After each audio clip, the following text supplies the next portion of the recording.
Wach mane intiere godo? Wach manyalo nyiso buka kod kor tuomo.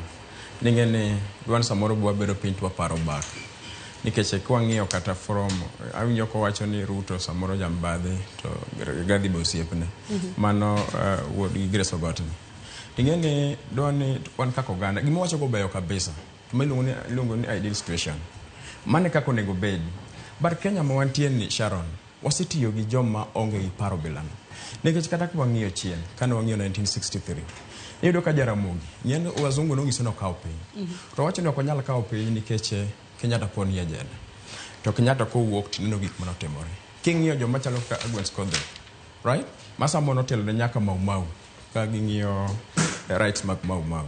King'iyo nyaka Tom Mboya mane nigi rich history in labor laws. Labor relationship inano. To at long run uneno gik mano dhe otimore. Koro gima buka wacho nikech ng'eni party gino is full of activism. Nikech ng'eni kiwuoyo gi jopiny to nyaka offer gimoro ni solution.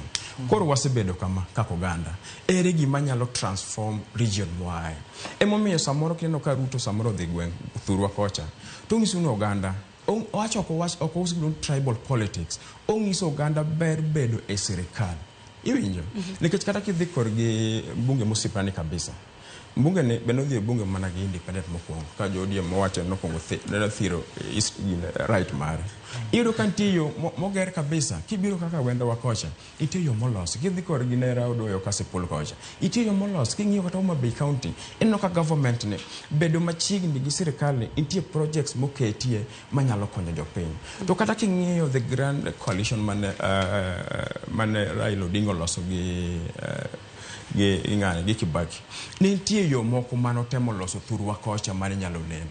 Koro ing'eni joluo ne temo wacho ni Yabuka ni thuol nyaka ringo chwoyo. Ok inyalo go aga lweny migo aga lweny kuma lwenyi teri kumidhi ok ing'eyo.